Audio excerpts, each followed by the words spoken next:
Christians, fellows all over the world, South Africa, wherever indaba kaJesu lazifinyelele khona, I greet you in the name of Jesus Christ. Today I want us to look at the wars that are looming all over the world. Let us go to the book of Matthew chapter 24 verse number 6. Matthew 24 verse number 6 to verse number 7. Ngifuna sibuke lento eyenzakalayo all over the world. Countries are fighting each other. President ulwa nomunye president. All over the news, Facebook, YouTube, TikTok, there are wars everywhere. Wars everywhere. Right. Let us read Matthew 24, 6 and 7. You are going to hear of wars and rumors of wars. You are going to hear of wars and rumors of wars. Meaning ukuthi nizozwa indaba zezimpi nanokuthi kuyaliwa endaweni ethile. Qhubeka. See that you are not alarmed. See that you are not alarmed. We as Christians, we must not be alarmed, but we must be the people who are very vigilant and optimistic. Because these things must take place, but the end is not yet. Ngokuba lezi zinto kufanele zenzeke, but ukuphela kuzobe kungakafiki. But kusho ukuthi sekuseduze yaqhubeka. For nation will rise up against For nation. nation will rise up against nation. So meaning ukuthi South Africa will rise against Congo, Congo will rise against America, America will rise against Russia, Russia will rise against Israel. Nation against nation, yes. And kingdom against kingdom. Kingdom against kingdom. We all know ukuthi kunendaba etrendayo right now la khona Donald Trump uzama ngayo yonke indlela ukuthi ayogweva noma ayothatha ngamandla laphana kulesigceme saleli yalizwe libizwa kuthiwa iGreenland. Laphana kwiGreenland we all know ukuthi iGreenland izwe elilaphana eDenmark, of which liprotectwe ile nhlangano ehlanganisa amazwe awu32 ebizwa kuthiwa iNATO. Laphana lapha kwiNATO lasikhuluma khona ngamazwe ase-Europe, sibala Belgium, sibala amazwe amaningi, amanye awu powerful, even UK it's under NATO, right? There will be famines and earthquakes. There will be famines and earthquakes. We all know ukuthi Israel ase-India each and every year, 2024, 2025, even 2023, even back then, Israel ase-India, we have heard ukuthi Israel elihlala lihlaselwa ngama-earthquake, lihlaselwa ngama-earthquake, even olwandle phakathi. So uyabona ukuthi sesihlale sizizwa indaba zama-earthquake, even severe earthquakes, even minor earthquakes. So uyabona ukuthi lento nje sakhulume ngayo la ku Matthew okuningi kwakhona has already happened. Yes, correct. All these events are the beginning of birth All pains. these events are the beginnings. So meaning ukuthi as njengamanje remember ukuthi yesterday uTrump had a press lapha kwi-press yakhe ubekhuluma ngokuthi he is ready for World War III. Also Putin has also said ukuthi if America wants to have a war, he is ready.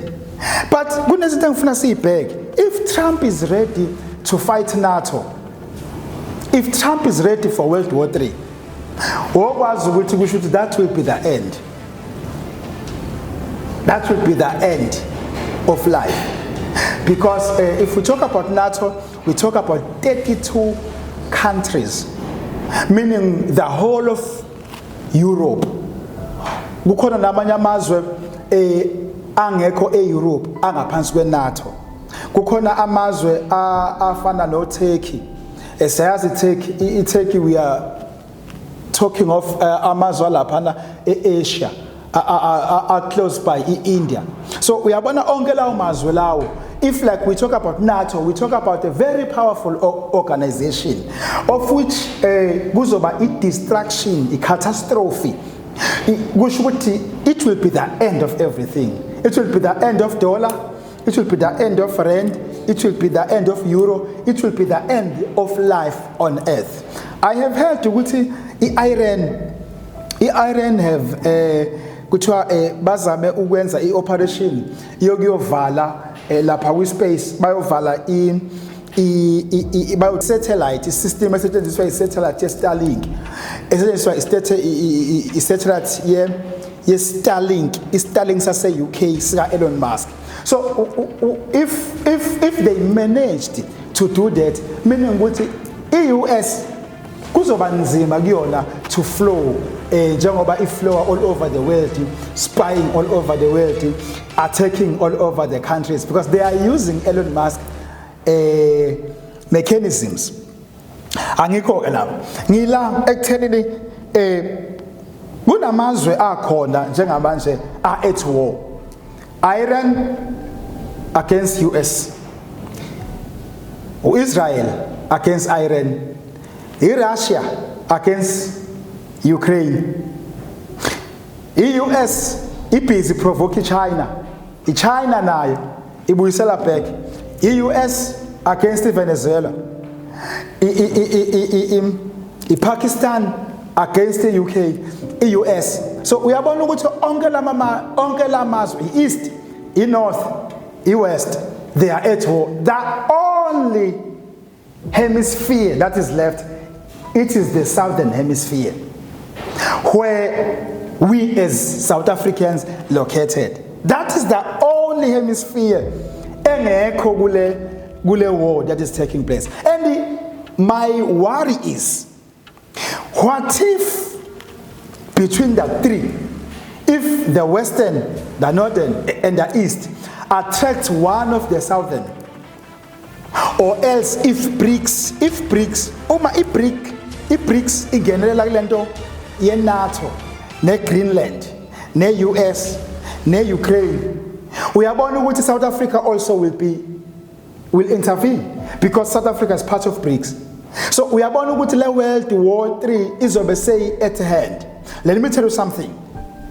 Uma ngaba ne World War III today, wokwazi ukuthi everything ends today.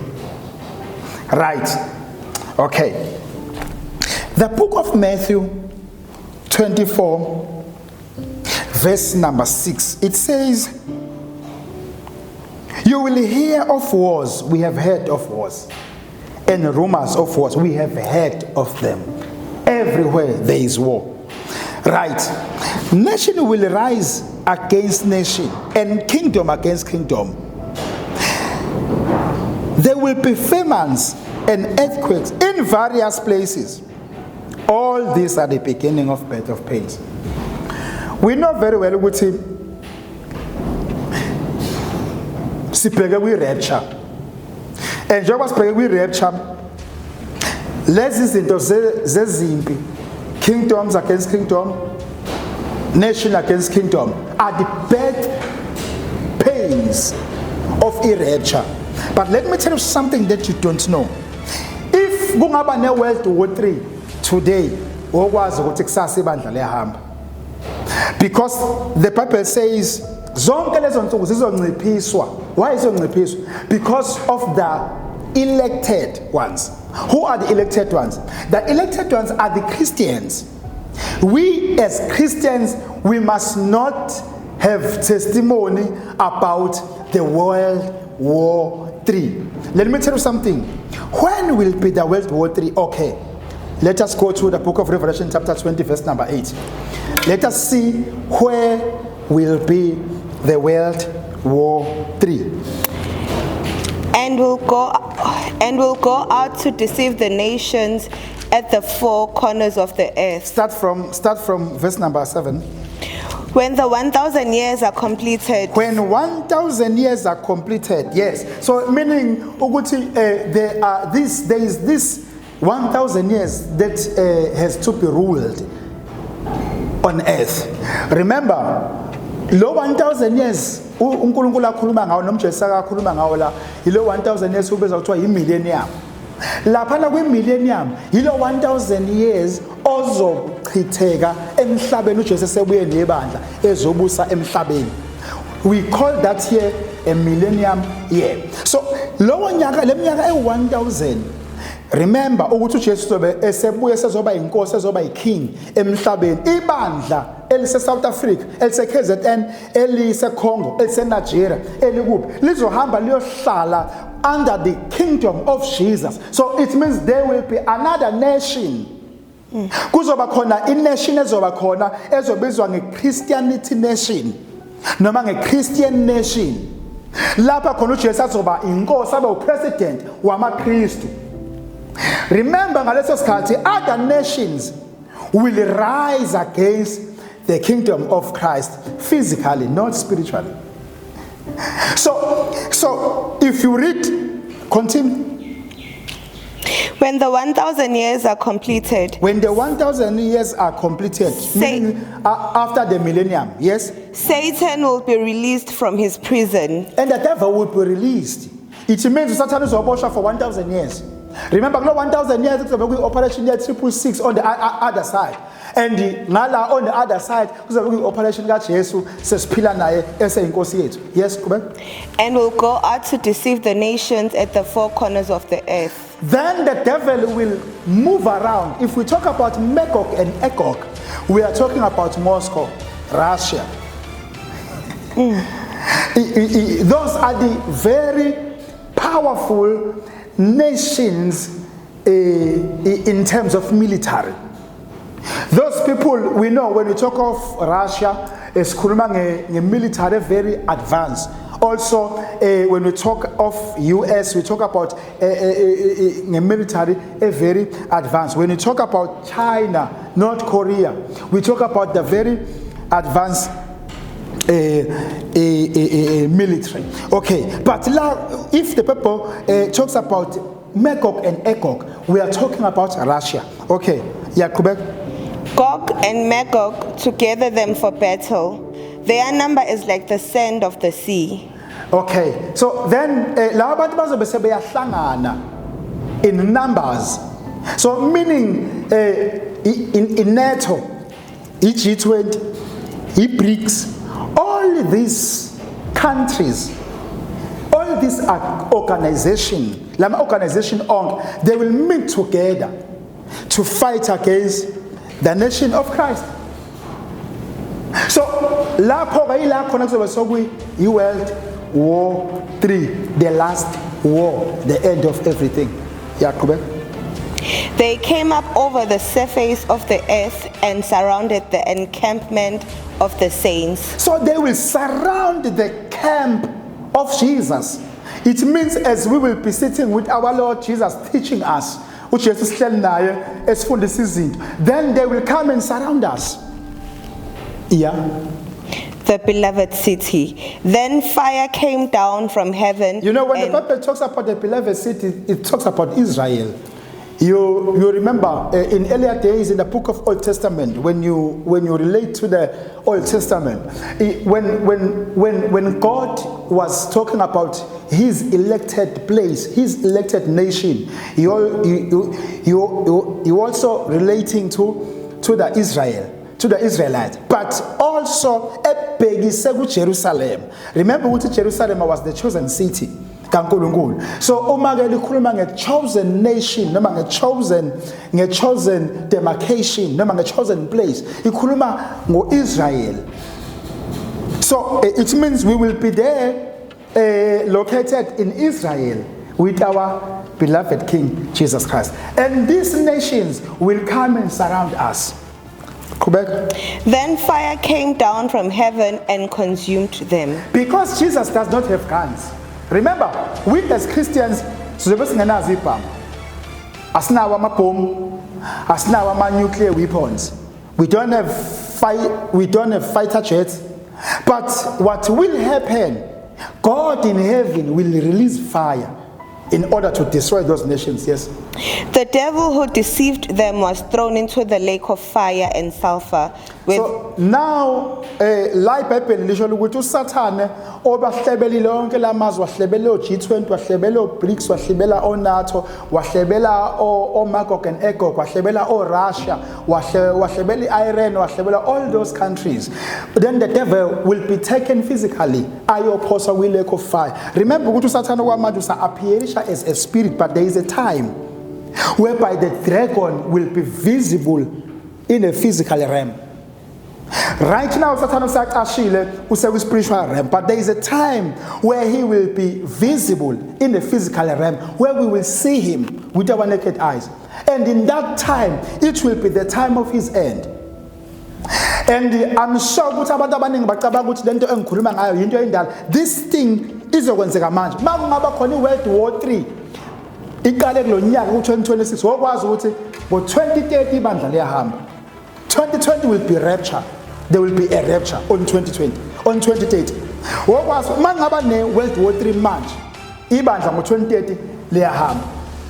I'm telling you, that is what God said to me. So that is why amazwe o-NATO abo G20, they are trying by all means ukuthi kube ne-peace, but Donald Trump is pushing them to war. Remember, njengoba nje uDonald Trump resisted men sokuthi ufuna ukuthatha iGreenland because usabela ukuthi iRussia kanye neChina bazoyidla le ndawo. Okay, le ndawo ibelonga under i-supervision ye-NATO. But also the ndawo isemngceleni we-North America. If you see lapha kwi-map in North America, then there is this Greenland. So i-America ifuna ukuthi onke amazwe i-North and South, kwi-North and South akhele America kube ngamazwe azoba under their supremacy. That is why they have taken Venezuela. They are trying by all means ukuthi kwi-border yabo. They are sweeping everything in their border. That is why they want to take the Greenland. But NATO won't allow them. Although Russia is but according to the statistics, there are a lot of people about Greenland. There are a lot of people about Talagion. And if America wants to take that place, Russia will not be quiet. Obviously, NATO will intervene. Obviously, there will be a World War 3, of which will make sure ukuthi ngo-2030 siyahamba ibandla liyahamba. May God protect the Christianity. May God protect Christians, all churches, all pastors. May they be protected. In these days, these are the times of unity. This is the time whereby we must unite as Christians. Because what I know about Christianity is not just a church, but Christianity it's an army of Christ. We are the soldiers of today. May God bless you as a soldier. Shalom.